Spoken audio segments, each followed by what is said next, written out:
My father was a mechanical engineer in his time, which is something that's sort of definitely command of science and math and physics. That's important to be a cinematographer. And my mother was, an amateur painter. So unbeknownst to me, I had this sort of proper background of science, math, and art. I bought this 8mm camera and for a couple of months shot films of my buddies skateboarding, just shooting a lot of what I thought were cool shots. Well, I put that away after a few months, and then I went to college at the University of Texas. And my grades were not all that good because of lack of interest. And really sort of figured out at the end of my first year that if I didn't get my shit together, I'd wind up in Vietnam.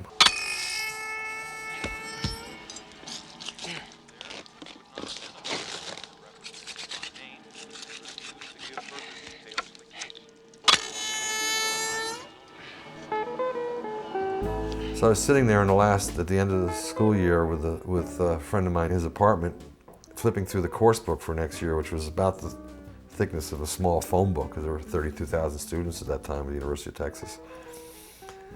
And going, no, no, no, no, looking at this, looking at that. And the very last thing in there was the Department of Radio, Television, and Film. So I said to my friend Ted, I said, Ted, I think that there's a Department of Radio, Television, and Film, and I think this is a film school. And he goes, what's a film school? And I go, what can he teach you in film school? I'm going, I don't know, but I'm going. I mean, I got to do something, so I'm going to film school. Well, I go into film school on day one, and it's fall of '68, and there's 20 of us in the class, and the teacher goes, look, there's very little chance of ever getting into this industry. This is a closed industry. It's really father to son. Outsiders do not get in. It's controlled by the unions. And if you're lucky, you'll get grants, you'll make films on the weekends and in the summers. Well, half the class got up and walked out at that point. I guess they figured they couldn't sell that to their parents. I stuck it out. By the time I got my master's degree, I felt like, well, I'm pretty good at this. I think I'll break this. And I predicted to my friends, pretty bold statement, that I will shoot feature films by the time I'm 35. And I will break into this industry and I will shoot feature films by the time I'm 35. Well, about 3 weeks after that, phone rings. It's Tobe Hooper. Tobe Hooper, I'm doing a film here. I've been checking out all the cinematographers in the state of Texas, and he goes, I reckon you're the best, and I want to send you a screenplay. I hung up the phone, I was like electrified, People at my house go, what's going on? I go, I'm 12 years ahead of schedule.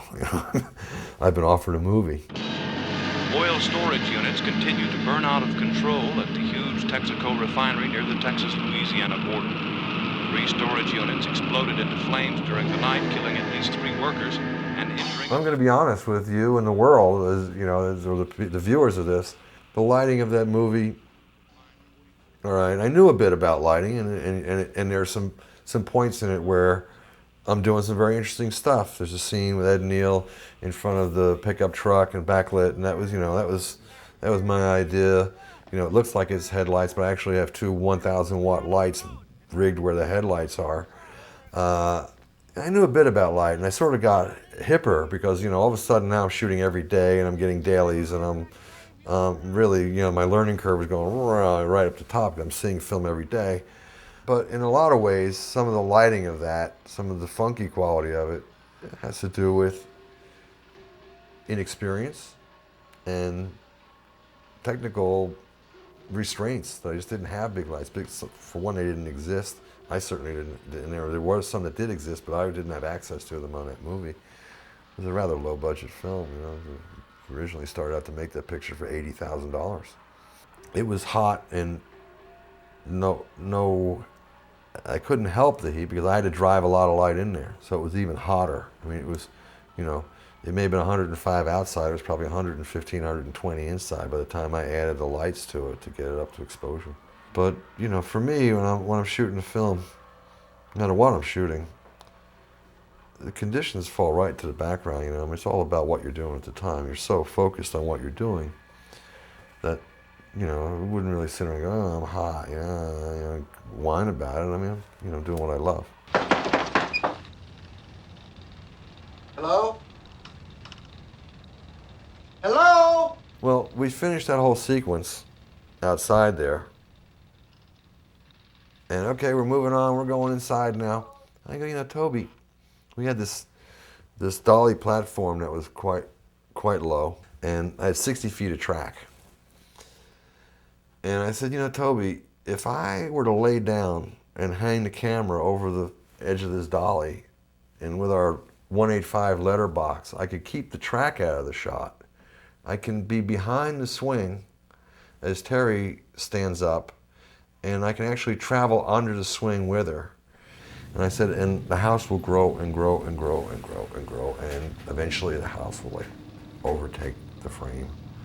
And at the same time, we'll be walking behind Terry, who's got these short cutoffs, and, you know, Toby gets this look like, oh man, how'd you come up with that? I mean, he's like, that is great. We start to lay the track. They go, what are you guys doing? Well, we're going to make this shot. No, you're not. You're not making this shot. You know, the shot is not on the shot list. You're only approved to make the shot list. You're moving on. Toby goes, look, he goes, you guys may fire us, but for right now, I'm the director, he's the DP, and you cannot stop us. We are making this shot. Kirk?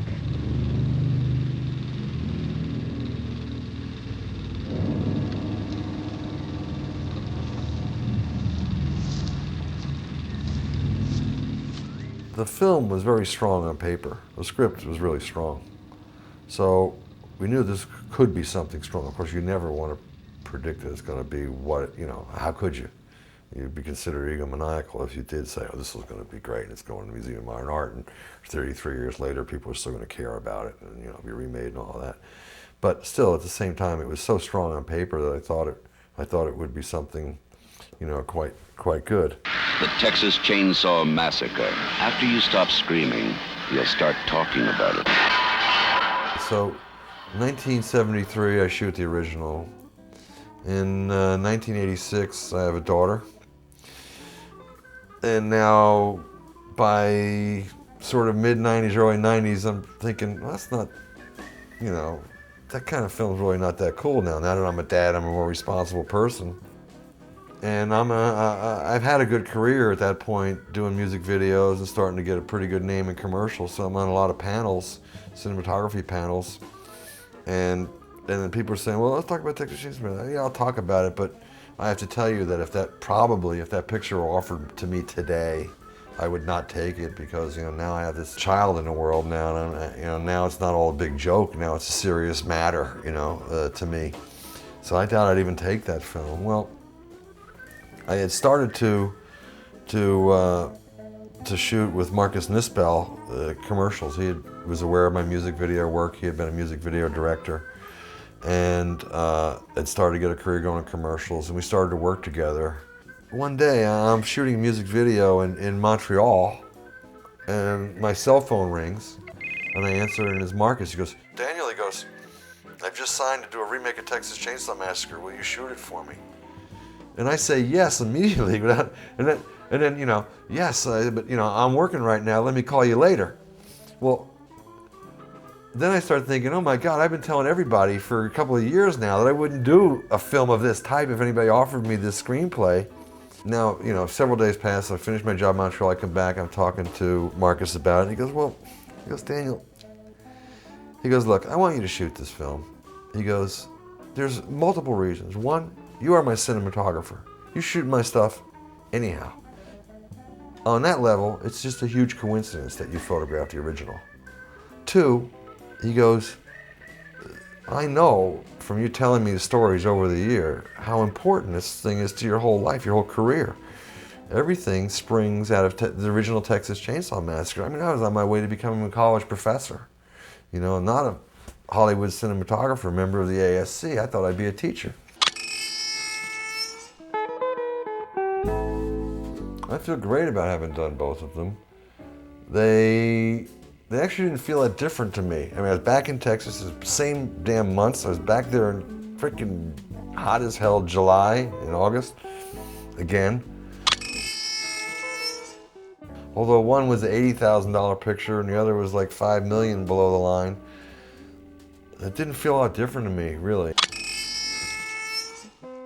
They're both tough, difficult, because all films are, because, you know, in the end, nobody wants to give you more money than you absolutely need. Nobody wants to give you more time than you absolutely need. And as a cinematographer, you're sort of the guy who sees to it that you get that done and on time and on schedule and with the resources you've been given. And of course, you never want to give up the quality. You always want to make absolutely the best film you can. I would absolutely not be the same person I am today if I had not worked on the original Texas Chainsaw Massacre. And there's no way that I would have had the opportunities, and I've explained it to you in a long version of it, but there's no way that I would have had the opportunities to have the great career and the fantastic life that I've been afforded, in filmmaking. I'm very proud to have made it. And even though it's not, you know, I'm not that evil of a guy. I mean, yeah, I do shave my head because my hair fell out, but I don't have any tattoos, I don't have any earrings, I'm not pierced, you know. So I'm not that weird of a person. I actually don't even that often go to those kind of films, but evidently, I think history will show that I'm good at making those kind of films.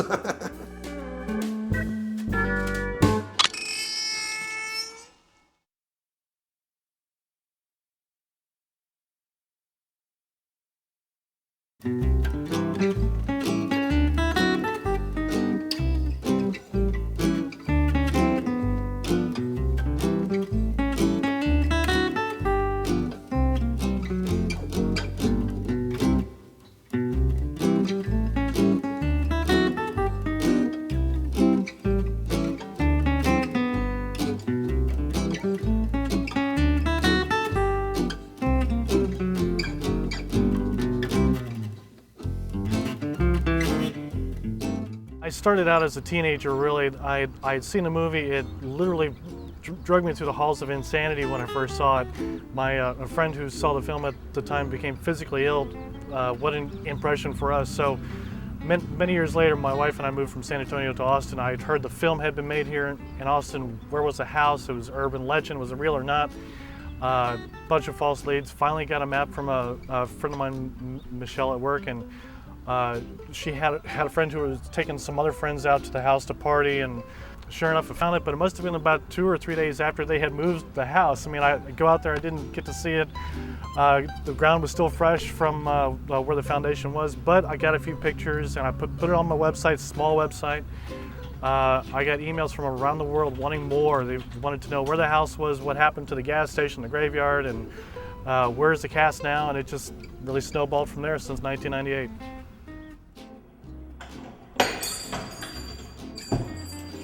Well, here we are in a late 1800s house built from a kit in Round Rock, Texas. Obviously, this is the most important area of the house where his victims came in. Kirk was killed up here. Pam followed him in. Leatherface had his steel door just beyond here, which was put in for the movie. It wasn't an original part of the house. The house was actually made from a kit out of a Sears Roebuck catalog back in the late 1800s. The parts were actually pre-cut and drawn by horse and wagon from downtown Austin to Round Rock, where the house sat for about 100 years. It was built there. There's actually a couple of houses similar to it that were out there as well. They're gone. It changed owners over that period of time. It sat on Quick Hill, which is in Round Rock. People rented the house, and it was during that part of the 70s about where a family was renting the house. They allowed Tobe Hooper and company to come in. They moved to the right side of the house during filming. Well, here we are upstairs. This is where Sally first tries to get away from Leatherface.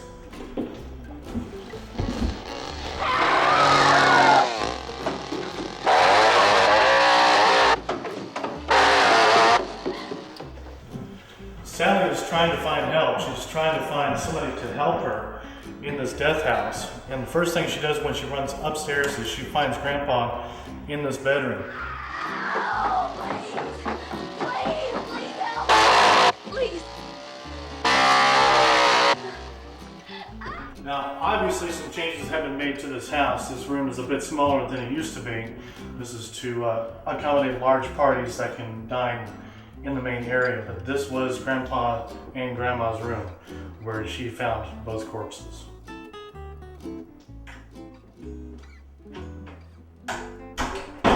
After a while, the house just really took a turn for the worse. There were some vandals who did some serious damage to it.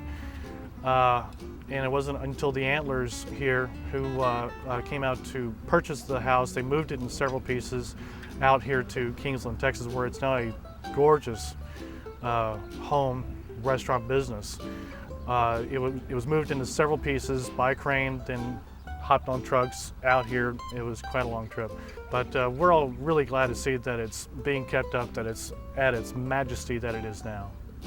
Well, in this room, this is probably the most infamous room of the whole house. The final scene, the dinner scene, happened here. We had a huge homemade table resting in the middle here. Of course, we had Grandpa on one side, we had Sally on this side. All the windows were covered up in blankets and coats because it was supposed to be nighttime and they didn't want any sunlight to come in. But yet, it was middle of summer, it was 100-something outside. In here you had lamps that were in the ceiling, no ventilation whatsoever. About here is where they had the bucket with the sledgehammer where they're actually trying to bludgeon Sally for dinner.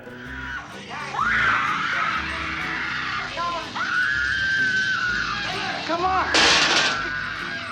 Since the house was moved here to Kingsland, the first business to open here was the Kingsland Old Town Grill.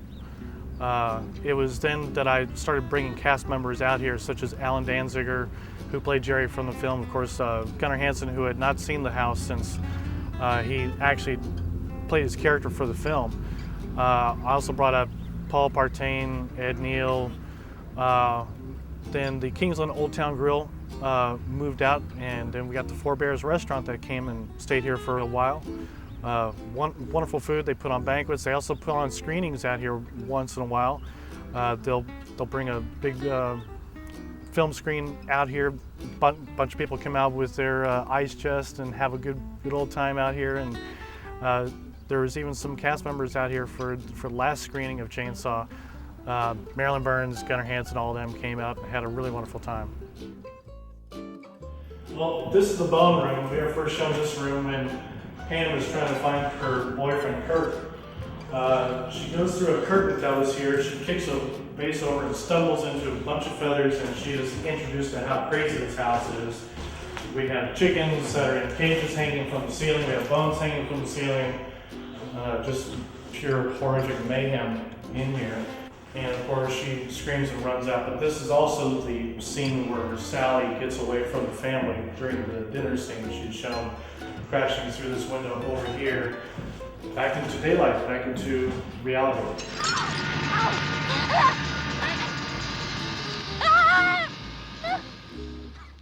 The first owners, which was the Kingsland Old Town Grill, they really weren't, they'd be honest, they could really care less about it.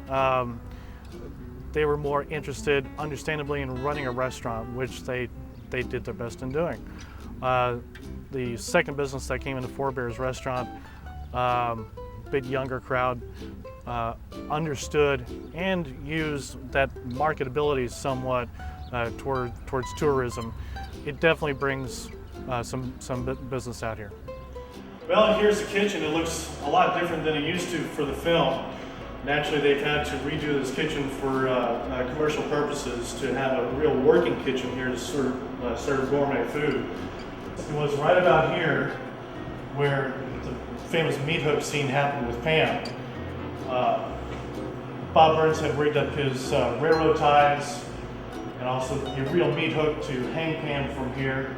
Where this window is, there's a doorway here that you could have line of sight to the actual dinner scene, which is next door here. Well, as far as locations, I have to say, of course, the house is probably the most fun.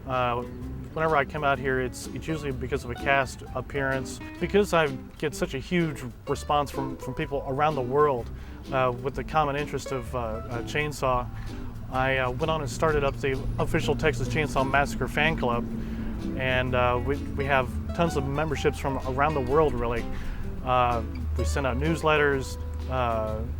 People can purchase autographs and other types of merchandise. It's once again, it's a meeting for people who perhaps can't make the journey to Kingsland, to Texas, and see the sights. The fan club kind of brings us all together. And there's always fans out here who have been going to my website, and we get to meet, we get to talk shop, we get to talk Chainsaw, get to shake hands, and really the fans of the movie are just so wonderful. You would think that horror fans, they'd be gothic and weird and whatnot, but I definitely get to meet a lot of neat people from around the world. That's what I like the most. Saw's family.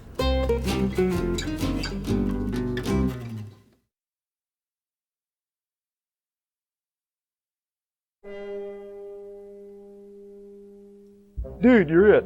You can go now. I got this one. You want to not do that? We just washed. Ya don't act, ya react. I'm coming, Effie. I'm coming. Hey, I know what I'll do. Ow, that hurts. You did all this? Hutto. Big time American director movie guy. Home of the Hutto Hippos. You're welcome. No, you can charge, ladies. I do my talking finished. Call Waha, Mary Sunshine. Call Waha. These actors are such whiners. Thank you.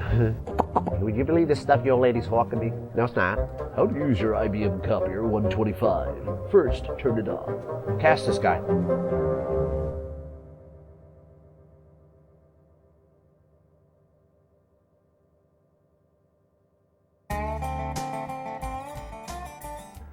Well, the deal with being schizophrenic is you don't get to choose. You just like kind of hang out and go, hey, let's see who's gonna show up today. Sometimes it's rednecks, from hell, and sometimes it's, English gentlemen, and sometimes it's people from somewhere else, man, you know what I'm saying? So you never know, you just kind of hang out and wait. I was always the kid that was in class going, hi, Mrs. Feldman, and I was making voices, and it's really kind of funny because now, dubbing lots of Japanese anime and voiceovers for commercials and stuff like that, whenever I get a big contract, I call my second grade teacher.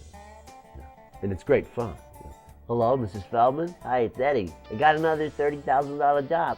Stop calling here. How'd you get this number? I've changed it 9 times. But I was just always talking stupid. When I found out people would pay you to talk stupid and you didn't have to be in politics, I said, I'll take that deal, please. I think we just picked up Dracula. Where you headed, man? South. You work at that place? Oh, no.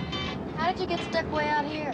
I had an acting class, and I'd forgotten to learn the lines. Well, actually, I hadn't actually forgotten. I was salsa dancing with the Larando twins at a local nightclub, and had stayed out far too late and still learning my lines. So I'm sloshing back to acting class, and one of my little lady friends runs out of the drama department at the University of Texas and says, are you gonna try out for that movie? And I went, the movie? What movie? They're casting a movie. I said, oh, hell yeah. Let's go try out for the movie.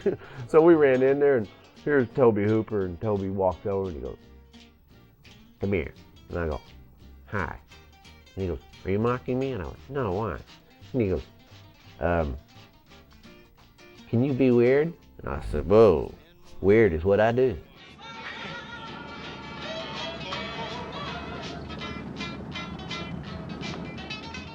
I patterned the character that I did for him after my nephew, who is a diagnosed paranoid schizophrenic. I'm just schizophrenic, but they haven't diagnosed me yet because I don't go to the doctor. You gotta keep moving, But he had actually gone to the doctor and gotten diagnosed. My nephew has walked this fine line for years and has never really whacked anybody, but we were always waiting for the call, Because he does all that stuff, that I do. And he scares the devil out of people. But he's not harmful to anyone at all. He's never harmed anybody. But we're always waiting for that call. He finally lost it, killed 32 people at a rest stop in Laredo. Oh, well, come get him. The difference between when you're on an A set, like, you know, I shot a JFK with Oliver Stone. You got a handler with a clipboard and a walkie-talkie. There's 360 walkie-talkies on set. They take you from the set, they walk you to the room that you're in. They put you in the room and you sit and you wait. You don't get to talk. They don't want people wandering around. You have to sit and be quiet. You know, low budget movie making, everybody's everywhere. You got people leaning over the rail, you know, that work at the bread place next door going, I think you ought to put him in that chair there. You know, I mean, that's low budget movie making. You took my picture. It's a nice picture. You can pay me now. Huh? $2. It's a good picture. No, man. Frankly, give him back. It didn't take too long to shoot the stuff in the van, but we had to shoot, again, low budget movie making. Have you ever worked with gunpowder before? Absolutely. Okay. You'd know then how much to put on top of a Polaroid picture to not make it unsafe to... Oh, absolutely. Right. The first thing you say in show business is, they say, well, Ed, can you roller skate? You go, can I roller skate? Of course. And you go out that night and learn so you can get the part. So somebody obviously said, absolutely, I've worked with gunpowder. But what they did was, the scene where I'm in the van, where I'm supposed to put the gunpowder on top of the Polaroid and blow it up if the person doesn't pay me my $2 for it, because I have to do away with it. Their spirit must be low. They put too much gunpowder, and it almost blew us all up. So we had to shoot that again a couple times. You can hear Toby in this cloud of smoke going, I think we're gonna have to use a little less gunpowder. Acting pretty much is reacting to what is presented to you, you know. And so all you need is something to play off of. Luckily, I had fun people to play off like Gunnar and Paul Partain and Marilyn and Terry McMinn and people like that who could give you something back, at least, you know, because sometimes there's nothing worse than, take it! And they go, what? You know, I'll take it. You know, no, but this was a good happenstance. But it was really great to come out with a group of kids like that you could actually work with. So coming up with the character was easy, just bouncing off of what was coming at me. Oh, I'm about half ready to call a cop. That's the last goddamn hitchhiker I ever...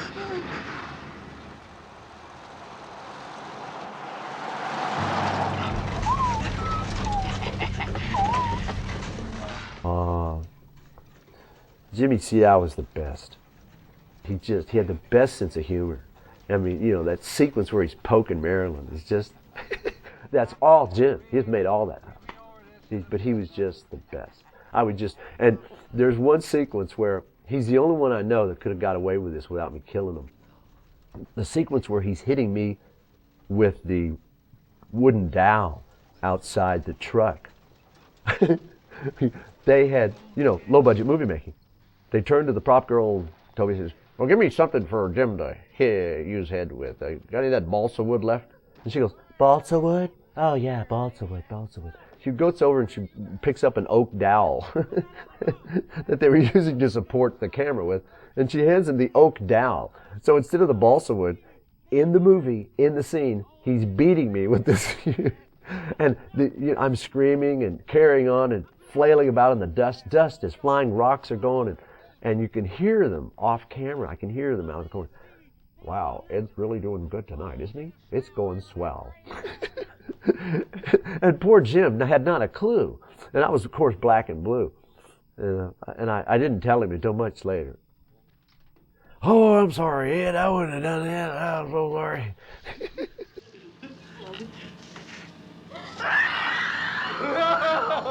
Oh, I thought you was in a hurry. I have worked on, you know, $60 million films, and I've worked on $24 films. That set was the most fun to play on. Robert Burns just would get up in the morning and drive around the hills country with a box looking for stuff. And he'd find dead armadillos, and he'd find dead chickens, and he'd find cow bones, and he'd find bones he didn't even know what they were. Hopefully they were animals. He took, like, he would cut pillows open and dump the feather pillows all over the floor. And then he would just sprinkle bones all over the floor. So when you walk, there was crackling and sound and feel. It was all textural. And I know for a fact, as an actor, that a third of my performance came from that set. It pulled it right out of it. We were just having fun.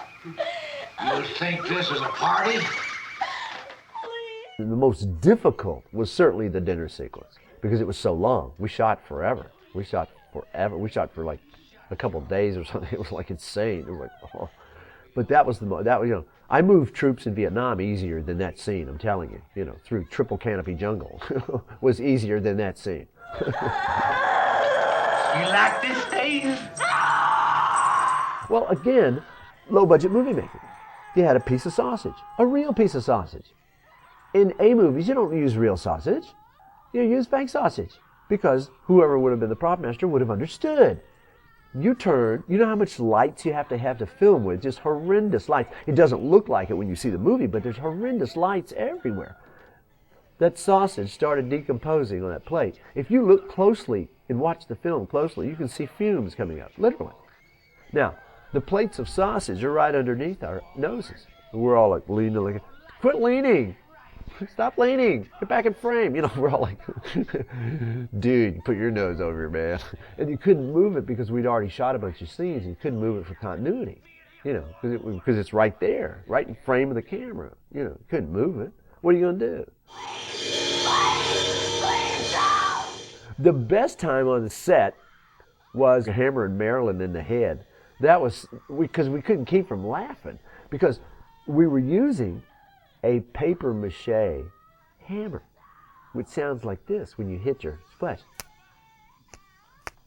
That's the sound. So they dubbed the sound in, but on the set, and you're doing these horrible lines about I'm going to kill you and you're going to be bloody and you're boop. It's silly. So it's real hard to keep concentration. And we were doing stupid stuff like beans bleed. They would go, cut that out. Oh, sorry. Was I out of character again? Way out.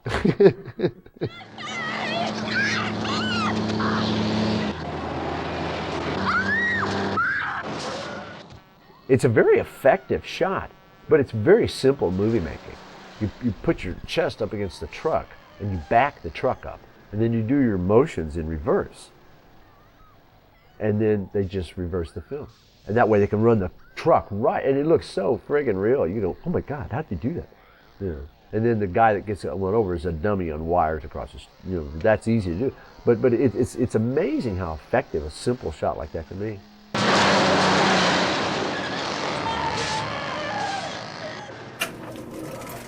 I went to a theater in Austin, Texas, where it was being a first run, and we went and sat near the back. And some Yahoo friends from college and I couldn't resist. About 2/3 of the way through the movie, there were these 3 sorority girls in front of me who had been watching the whole thing. And I tapped one of them on the shoulder and I said, you like this movie? And they turned around and screamed so loud, and they all ran out of the theater, of course. And somebody came over and said, what's going on? And I said, I had no idea. These women were just screaming at this. I think it's the film.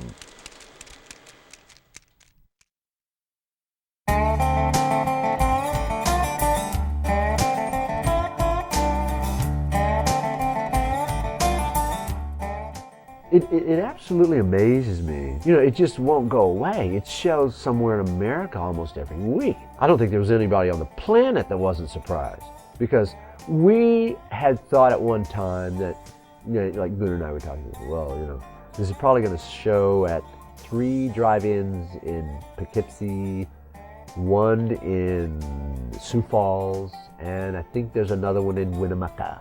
Winnemucca will book this because they don't get much product there. In fact, at one point, just before the film came out, we were seriously trying to find Toby to ask them to take our name off the credits, because we thought, oh my God, what if this horrible thing comes out and we're associated with it and it'll kill any stage career that we have. Cut to 2 weeks later. Hi, Toby. Hey, it's Ed. Just want to check the spelling. Got the spelling right? Okay, good. It's a totally different story after you're on. It's a blockbuster movie. It's making millions, and it was filmed for $1.80. You know.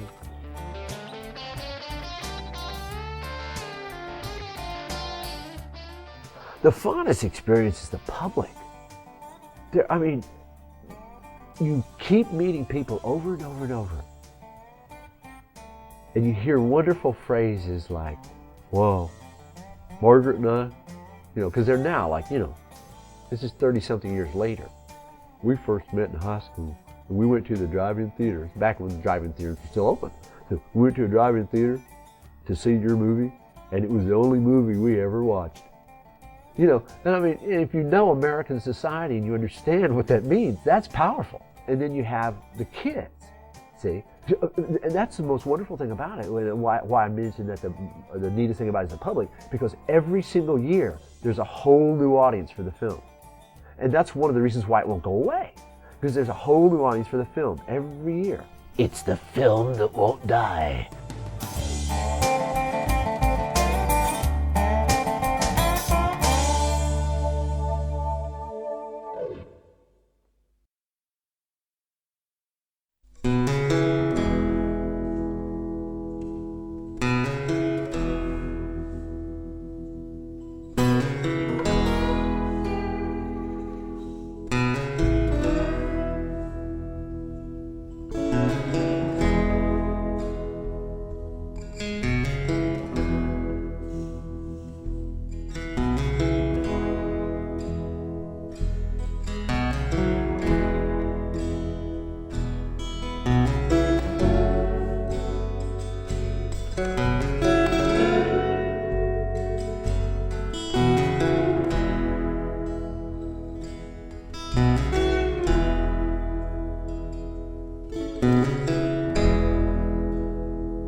If I have any more fun today, I don't think I'm going to be able to take it.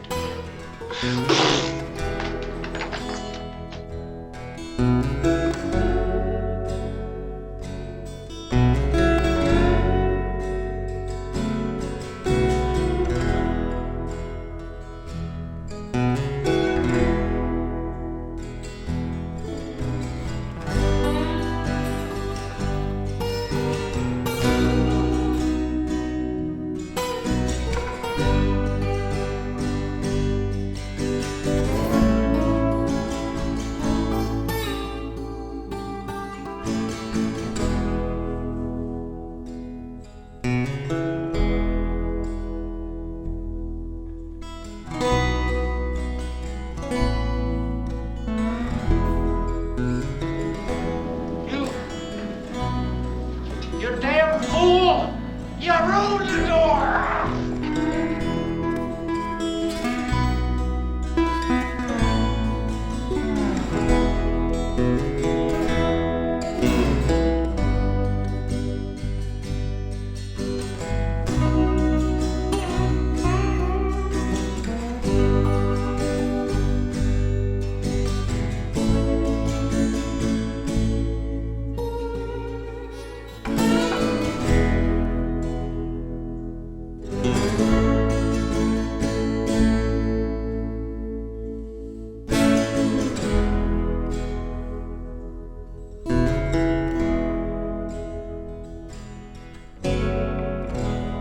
Somebody said, what's the best thing? And the best thing is we get to meet people and stay friends with them for 30 years. That's right.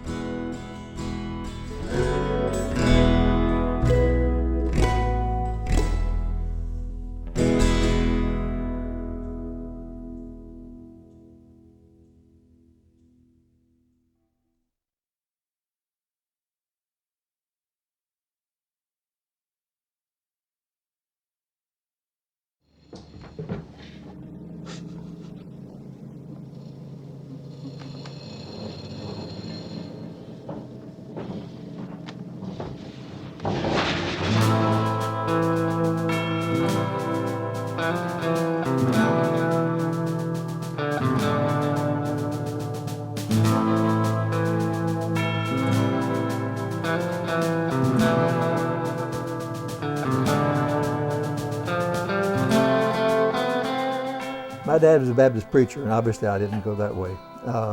But we grew up in little towns. I grew up in Hereford, Texas, in the Panhandle, and then we moved to Portales, New Mexico, which at that time had a population of 13,000. And I remember my mother asked me one time when I was in junior high school if I'd ever thought about what I wanted to be, and I said, yeah, I want to be a doctor. And I guess that's all I'd ever thought about. And so this is what I set out to be. And from that point on, everything I did through high school and all and college was headed toward that. But I've always done artistic things, drawings and sculpture and wood carving and all that all my life. And when the movie came around, Marilyn was a friend, and she just mentioned to me one day that she was doing this movie, and they needed somebody to do special effects makeup. And I said, well, I can do that. I don't know if I could do it or not, except I figured, I've been interested in this sort of thing. And so I bought some books on the subject and just started playing around with it.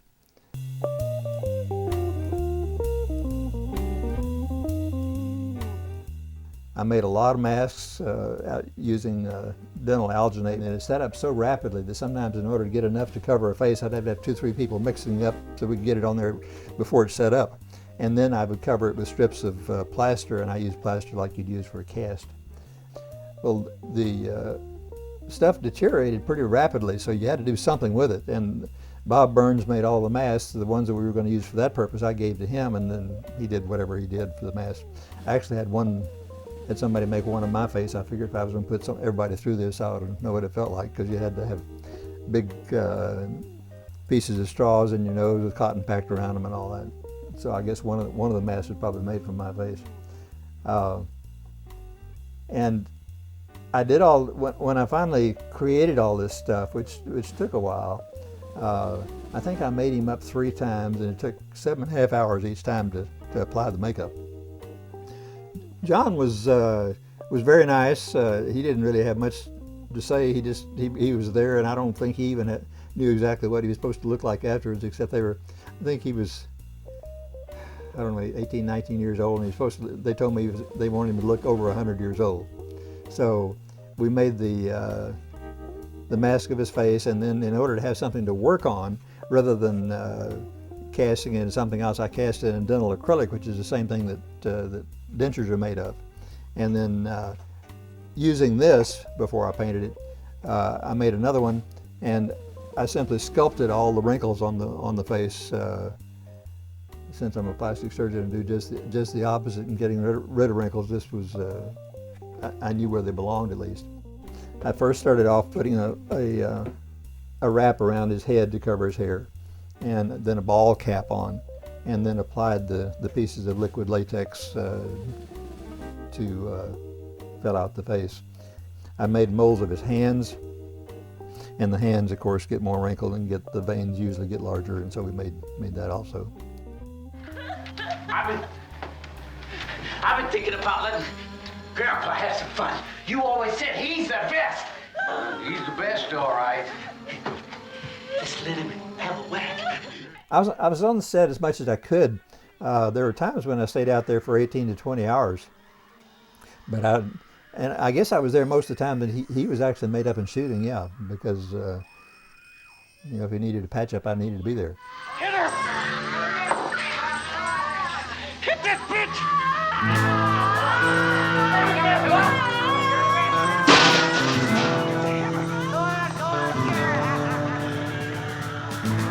I got offers. I could have done some more makeup after the movie was over, and I thoroughly enjoyed it, but movie making and plastic surgery practice doesn't quite go together.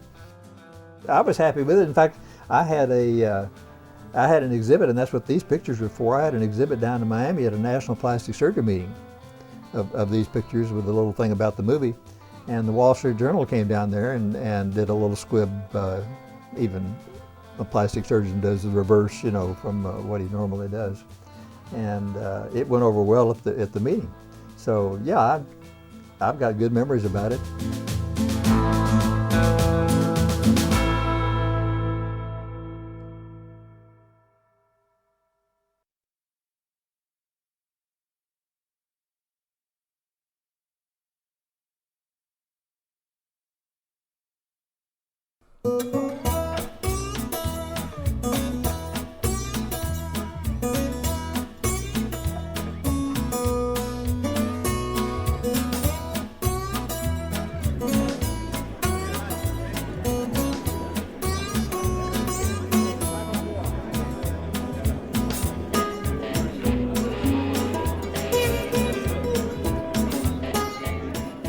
Well, by and large, the show started as primarily an over 30 crowd. We do specialize in like late 50s, 60s, and 70s films and guests.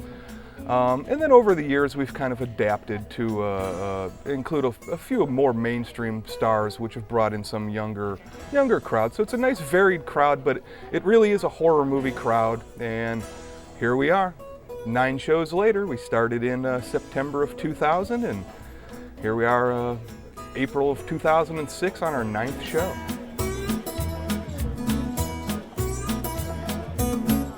Well, in doing what we do on trying to capitalize on, classic 70s films, Chainsaw was inevitable. It was just when to put it on.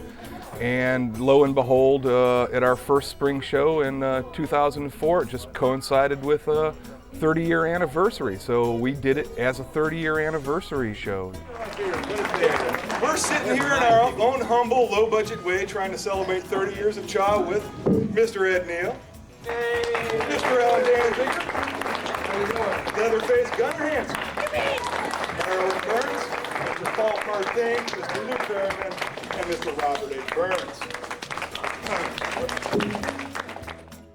The atmosphere at our 30th anniversary show was fantastic. Everybody was upbeat. Paul Partain, who was sick, was in a great mood. Robert Burns, who didn't know he was sick, was in a good mood. Everybody just had a great time. The cast, the fans, myself included. I thought it was a fantastic weekend all around. You know what? I think when it comes to Chainsaw, I think every fan sees way more than they're shown on the film, and the images stick with them. You can't find too many horror fans, especially over the age of 30, where Texas Chainsaw won't be in their top 10 horror film list. I think one of the first things I'd ever heard about Texas Chainsaw Massacre was an article in the paper. I was living in East Lansing, and there's an article about a football team that had gone to see it the night before a ball game, and they lost the ball game because they were too sick for watching the movie. And so it took a while to just come up with the courage to see this thing, because I was just ready to be traumatized, and I pretty much was. My wife and I, Amy Lynn Best, we run Happy Cloud Pictures. And we've been doing the convention circuit for such a long time that we decided to go crazy and do one of our own. And that was a nightmare. But it was rewarding. Everyone seemed to have a good time. And fortunately, they made all their money at all the shows at the rest of the year, so they didn't have to rely on us for their income. I've known Gunnar and Ed for years because of this convention circuit. I don't think I could have had my first show without them. They've always been good to us. They've always taken the time for us, and it meant so much to Amy and I to have them there. It's really something special, and they signed this banner that we had made for our first show. And anytime I'm feeling like really frustrated with the industry or anything, I go out in my hallway where this banner is, and there's Gunnar's name and Ed's and everyone else who was at the show to support us, and it gets me through the rest of the day.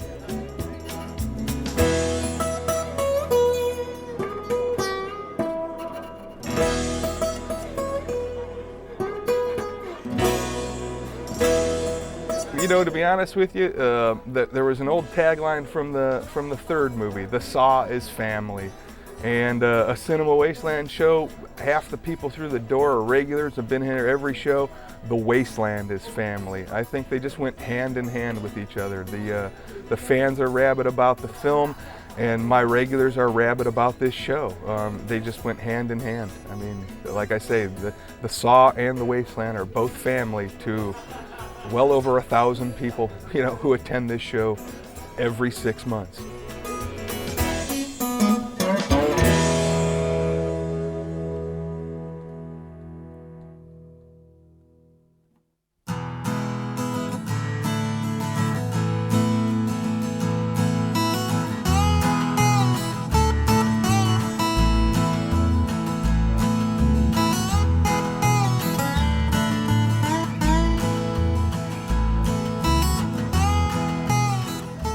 I'm in the auto industry. I've been in service and parts for years. The convention is an idea that's been brewing in my head for a few years now, and I guess probably around May or June I decided to go ahead and do it, and my wife really encouraged me to do it, so that was a big factor in making that decision. But We've just been working for about 7 months on it, and it's finally worked out. We were told by so many people that it couldn't happen and it wouldn't happen in Texas, and we made it happen and it worked. You know, I mean, there's so much horror steeped in Texas or based from Texas.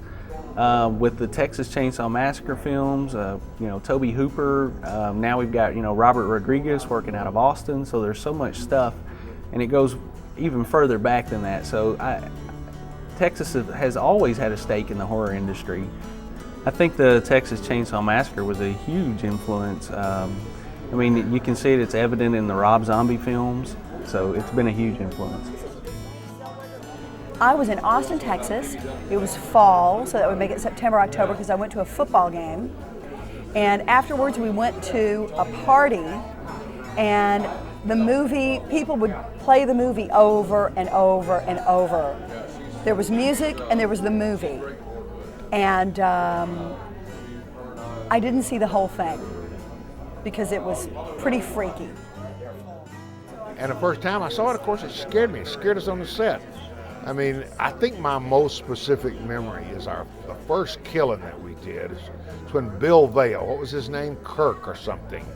He goes in and he stumbles on that little ramp, and Leatherface jumps out and hammers him a couple of times, and he trembles and shakes, and then he slammed that door, and we all just held it in until they said cut, you know, and screamed, and I ran out the door. I think everybody else ran out the door too. I don't remember when I saw the first Texas Chainsaw Massacre. I think I remember more about afterwards because I had heard so much about the blood and the gore, but then when I watched it, everything happened behind closed doors. But I always repeat this to people. It seems like they attribute more to that movie than what they actually saw. They swear they saw grisly chainsaws ripping through people, but it wasn't there. It was done so well that they leave thinking they saw that, but it was all done subliminally behind closed doors. So that was the remarkable thing about it for me. Chainsaw Massacre always lived with me for a long time, and I always liked the movie, liked Tobe Hooper and everything. And that movie was actually film processed at a laboratory in Dallas that processed my movie when I shot my movie. We're well known, Texas is well known for that Texas Chainsaw Massacre, and it's inspired a lot of different movies from a lot of young independent filmmakers, and that's what's good about it, you know. It's given some people some ideas and some shots at doing their first horror pictures and stuff, and, you know, Tobe Hooper showed people what he did when he was young, you know, coming right out the door, you know. So it's a very inspiring movie in a lot of different ways.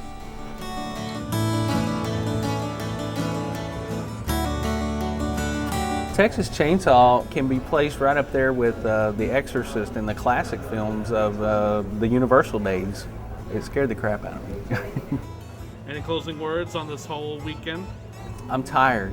I'm ready to go home and take a break, and I think I'll take a horror break also. I'm horrored out right now. Even though I love it so much, I'm done with horror for at least a week or so.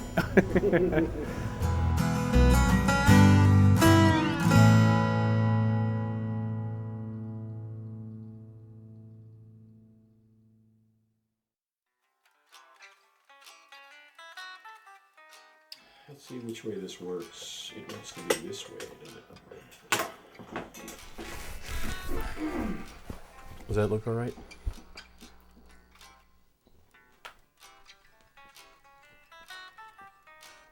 The whole room's gonna get smoky. And they'll think this is a Ridley Scott film. Yeah. Okay, so just look where you're. Pretend you're over there. Yeah, pretend there. Bob, you've just disappeared into that chair. Okay, I'm gonna talk like this. No, I'm not. All right. I'll stop being a jerk. I'll be talking about like this because for some reason my frog is throating up. And you never want a throaty frog, believe me. I don't know what it means, but I don't like it. I don't like it. All right.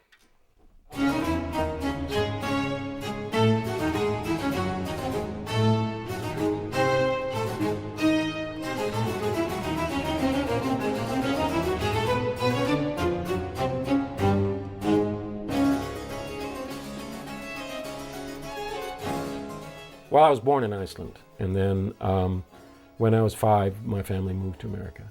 And I went back in the summers, but grew up here in America. Actually grew up in Maine.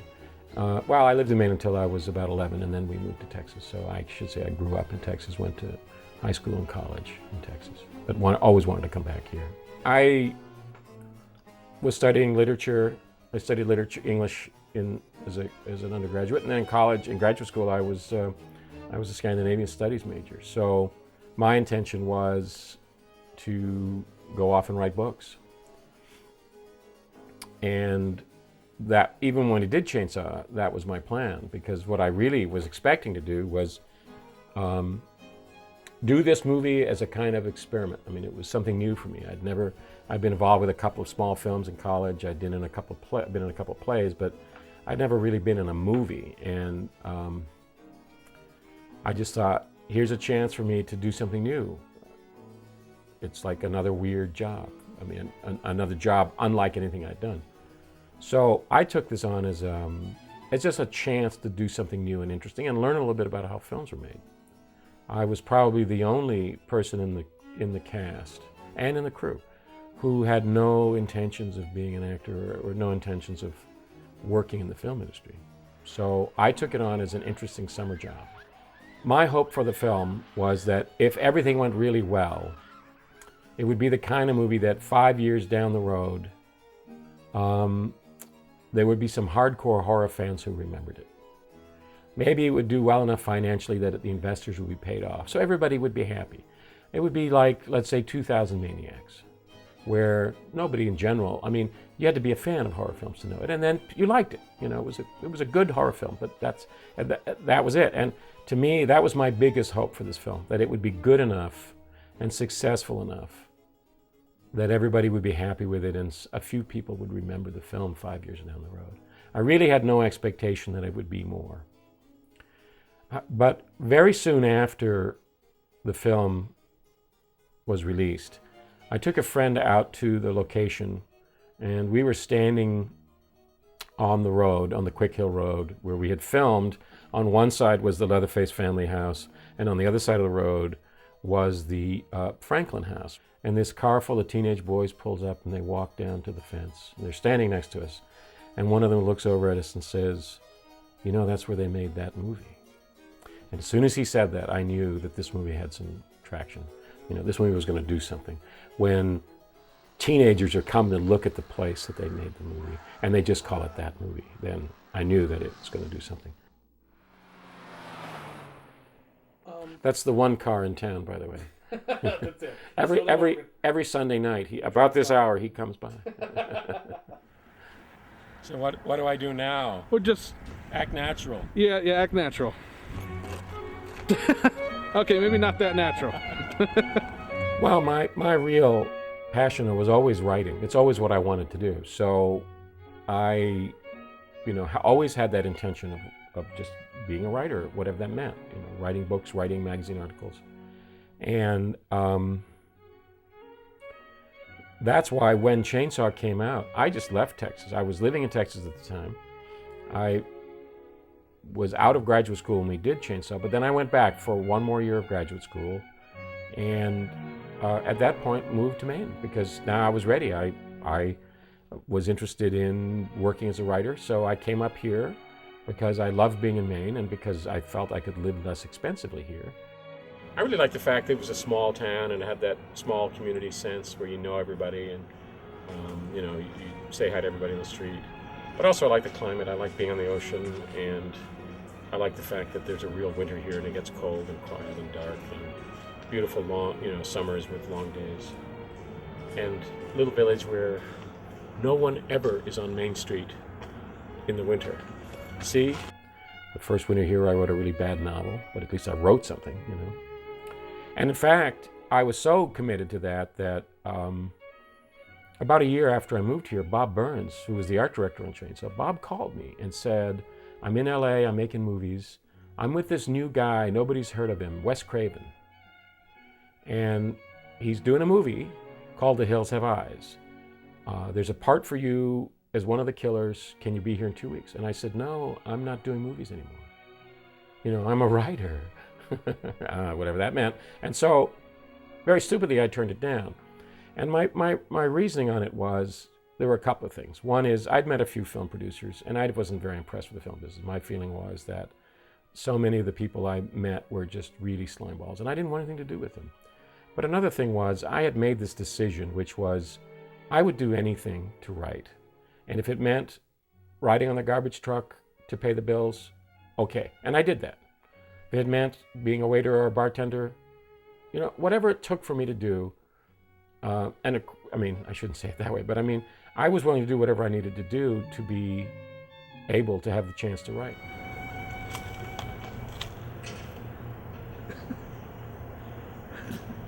I haven't eaten in a week. I haven't eaten in a week. They don't feed you in this little village. So pretty quickly after I moved here, I was writing. And within a year of moving here, I was making my living writing. And that's pretty much the way it went. I mean, writing was really what I was doing. In 1987, I get a call from Fred Olen Ray. And Fred says, hey, remember me? We had met actually when I was on this film, Demon Lover, in Michigan. And so Fred said, you know, I'm in LA making movies. Why don't you come out? And I started to say no. And then I thought, well, this is really silly. Why am I saying no? He's, you know, it's a trip to LA. So I actually said yes. And I flew out to LA and, you know, did my participation in Hollywood Chainsaw Hookers. And after I had done the film with Fred, I started getting asked to do other films. But the other thing that came along was I was asked to write a film script. So I wrote a script for a small budget horror film. And I loved doing it. It was like writing a novel again. You know, it was like going back to fiction, which is what I'd always wanted to do. So at that point, I started really pushing also to write screenplays. And that's primarily what I've done. I haven't had a single one produced. I've had 2 optioned. I've sold 2, you know. I've actually spent quite a bit of time the last few years writing and producing documentary films. So I just recently finished a documentary film. The client was the Passamaquoddy tribe of Eastern Maine, and it's about their relationship to the St. Croix River watershed. So I have continued to be able to write scripts for documentaries and you know, produce them. Well, you know, having moved to Maine, I really did not understand what a big movie Chainsaw had been. I mean, I understood in the sense that the film was very controversial. There was a front page story in the Philadelphia Inquirer about how people were throwing up in the theater and leaving, demanding their money back. I knew that Rex Reed had said this was the most scariest movie he'd ever seen. So I knew that it was having an effect and that people paid attention to it, but I had no idea that Chainsaw had become part of the culture. So I was very surprised to discover how intense this was for people. The one event that really probably was the single thing that made me understand was I was watching an episode of Cheers, and Kirstie Alley is in the show, and she's been invited to spend the weekend house sitting in a state out in the country. So at the end, you know, the last act, she's out there and it's starting to get dark and she gets scared. And so she runs around the house, locking the doors, closing windows and locking them because she's now afraid. And she sits down in the living room. This is right at the end of the show. She sits down in the living room and she hears a noise and she says, "Oh, Leatherface, I hope that's not you." And that's when the light went off. I thought, wait a minute, this film must be huge to people. I mean, this must be part of the culture. If Kirstie Alley on a mainstream TV show can make a reference to Leatherface without no explanation, that means that people know who Leatherface is. And it was really the late 80s before I understood how much Chainsaw Massacre had become a part of the culture. And I'm glad I didn't know that because I was busy doing what I wanted to be doing. And I wasn't participating in the film scene. I wasn't trying to take advantage of any of that. I just wanted to write. And by having moved to, you know, an island in Maine, it allowed me to do that without really being affected by what happened with the movie.